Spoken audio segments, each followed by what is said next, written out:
राजधानी दिल्ली के नांगलोई में तेज रफ्तार डीटीसी बस का कहर देखने को मिला। बस ने पहले ई रिक्शा को टक्कर मारी और बाद में स्कूटी सवार को कुचल दिया। हादसा इतना भयानक था कि 2 लोगों की मौत हो गई और कई अन्य लोग घायल हो गए, जिसके बाद गुस्साए भीड़ ने कई बसों में तोड़फोड़ की, कई बसों में आग लगा दी। घटना के बाद इलाके में अफरा तफरी मच गई। मौके पर पहुंची पुलिस की टीम ने भीड़ को काबू किया। मामले में पुलिस ने जांच शुरू कर दी। दिल्ली के उत्तम नगर मर्डर केस में पुलिस ने जांच तेज कर दी है। दिल्ली पुलिस ने 3 और महिलाओं को हिरासत में लिया और ये तीनों महिलाएं वारदात के बाद से दिल्ली ख्याला इलाके में छुपी हुई थी। तीनों को हिरासत में लेकर के पुलिस ने पूछताछ शुरू की और कल भी पुलिस ने मामले से जुड़े 2 और आरोपियों को गिरफ्तार किया। मामले में अब तक कुल 7 आरोपियों को पुलिस पकड़ चुकी है। आपको ये भी बता दें कि होली के दिन 2 पड़ोसियों के बीच हुए विवाद के दौरान 26 साल के तरुण की हत्या हुई थी। हैदराबाद में तेज रफ्तार बेकाबू स्कॉडा कार का आतंक देखने को मिला है, जहां पर कार चालक ने 2 बाइक को टक्कर मारी। इतना ही नहीं, इसके बाद एक बाइक को 2 किलोमीटर तक घसीटता रहा, जिसके बाद स्थानीय लोगों ने कार का पीछा किया और ड्राइवर को रोक करके उसकी पिटाई की। लोगों ने ड्राइवर को पुलिस के हवाले कर दिया। सोशल मीडिया पर घटना का वीडियो तेजी से वायरल है। यूपी के कौशाम्बी में रंग भरी होली की बारात के दौरान बड़ा बवाल हो गया। भावन टोलिया मौलवीगंज मोहल्ले में 2 पक्षों के बीच जबरदस्त बवाल हो गया। कासूनी के बाद जमकर पत्थरबाजी हुई। सिचुएशन कंट्रोल करने के लिए पुलिस की टीम वहां पर पहुंचती है। 3 थानों की पुलिस फोर्स को मौके पर बुला करके मामले को शांत करवाया गया। तनाव को देखते हुए फिलहाल पूरे इलाके में भारी पुलिस बल की तैनाती है। कहीं कोई भी गड़बड़ी ना हो, इसके लिए पुलिस के बड़े अधिकारी भी ग्राउंड जीरो पर मौजूद हैं। कर्नाटक के हुबली से दिल दिला देने वाली घटना सामने आई है, जहां पर एक 22 साल की युवक की एक्सीडेंट में मौत हो गई। हुबली के विद्यानगर इलाके में युवक अपनी बाइक से घर लौट रहा था और इसी दौरान उसकी बाइक अनियंत्रित होकर के बीआरटीएस डिवाइडर से टकरा गई। टक्कर इतनी जोरदार थी कि युवक का सिर डिवाइडर से लगा और मौके पर उसकी मौत हो गई। युवक की पहचान नागराज सिंह के रूप में हुई है और वो कार शोरूम में काम करता था। पुलिस मामले की जांच में जुट गई है। इंडिया टीवी के शी कॉन्क्लेव में दिल्ली की मुख्यमंत्री रेखा गुप्ता शामिल हुई। उन्होंने कहा कि आज महिलाओं ने हर फील्ड में बड़ा मुकाम हासिल किया। निर्णय क्षमता और साहस को कोई जेंडर नहीं होता है। कामयाबी चाहिए तो अपनी किस्मत खुद लिखिए। सीएम रेखा गुप्ता ने कहा कि मेरा परिवार मेरे राजनीति में अपने पक्ष के लिए नहीं था, लेकिन ये रास्ता मैंने खुद चुना। मैंने कभी नहीं सोचा था कि मैं सीएम बनूंगी। रेखा गुप्ता ने सुषमा स्वराज को अपना रोल मॉडल बताया।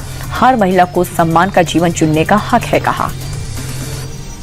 इंडिया टीवी के शी कॉन्क्लेव में बिहार की अलीनगर विधानसभा सीट से बीजेपी विधायक और लोक गायिका मैथिली ठाकुर ने शिरकत की। उन्होंने कहा कि मैंने सोचा नहीं था कि इतनी जल्दी नेता बन जाऊंगी। हर इंसान चाहता है कि वो लाइफ में आगे बढ़े, लेकिन भगवान की कृपा है कि उन्होंने मुझे इस काबिल बनाया कि मैं इस राह पर चल सकूं।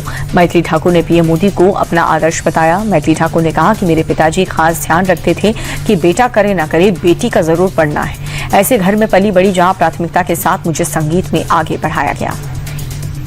पाकिस्तान के होश उड़ाने वाली स्क्वाड्रन लीडर नेहा और आकांक्षा ने शी कॉन्क्लेव में अपनी जाबाजी की कहानी शेयर की। ऑपरेशन सिंदूर का जिक्र करते हुए आकांक्षा ने ये कहा कि देश के लिए मर मिटने का जज्बा ही सबसे ऊपर है। वहीं स्क्वाड्रन लीडर नेहा ने बताया कि फौजी की पत्नी और ऑफिसर होने के नाते घर और सरहद दोनों की जिम्मेदारी बखूबी निभाना बेहद जरूरी है। एयरफोर्स की फाइटर बेटियों का कहना है कि अब वक्त बदल रहा है और सेना में महिलाओं का दबदबा बढ़ रहा है।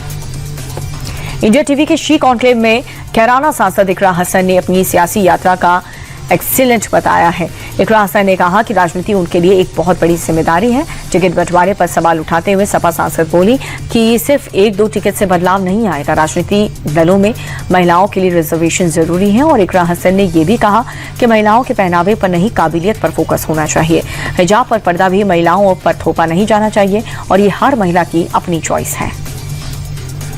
शी कॉन्क्लेव में समस्तीपुर की सांसद शाम्वी चौधरी ने शिरकत की। शाम्वी चौधरी ने अपनी राजनीतिक यात्रा पर खुलकर बात करते हुए कहा कि बचपन से ही उनका सपना सेवा करना और नेता बनना था। नेपो किट के आरोप पर पलटवार करते हुए शाम्वी ने यह कहा कि महिलाओं को इस नाम पर ज्यादा टारगेट किया जाता है, जो कि जनता का अपमान है। शाम्वी चौधरी ने दुख जताते हुए टिकट बंटवारे में आज भी महिलाएं सेकंड चॉइस है और राजनीति को महिलाओं के लिए अभी और सुरक्षित बनाने की जरूरत है। इंडिया टीवी के शी कॉन्क्लेव में गौतम बुद्ध नगर की DM Medha Rupam, commercial taxes officer doctor Meenakshi Verma ने महिलाओं के संघर्ष पर खुलकर बात की। मेघा रूपम ने कहा कि यूपी की बेटियां अब हर गांव से आगे बढ़ रही हैं। मेल ईगो को खत्म करने के लिए महिलाओं का हर फील्ड में होना जरूरी है। और वहीं डॉक्टर मीनाक्षी वर्मा ने यह भी बताया कि उन्हें आज भी खुद को साबित करना पड़ता है, लेकिन चुनौतियां ही जीवन को बेहतर बनाती है। मिडिल ईस्ट युद्ध के चलते शेयर बाजार लाल निशान पर बंद हुआ। सेंसेक्स 1353 अंक की गिरावट के साथ 77,566 पर बंद हुआ। निफ्टी में भी 422 अंकों की गिरावट रही, जिसके बाद निफ्टी 24,028 पर बंद हुआ। बैंक, ऑटो, मेटल, एनर्जी और FMCG शेयर्स में ज्यादा बिकावली रही। इजरायल, अमेरिका और ईरान युद्ध के चलते महंगाई बढ़ने का डर है। अमेरिकी डॉलर के मुकाबले भारतीय रुपए 9 पैसे गिर करके बंद हुआ, जिसके बाद एक अमेरिकी डॉलर की कीमत 92 रुपए 33 पैसे हो गई है। ग्लोबल मार्केट के कच्चे तेल के दाम तेजी से बढ़ रहे हैं, जिसके चलते डॉलर मजबूत हुआ और रुपए में गिरावट रही। रुपए में गिरावट के चलते विदेशी सामान महंगे होंगे। वहीं मिडिल ईस्ट में युद्ध अगर जारी रहा तो रुपया और भी ज्यादा गिर सकता है।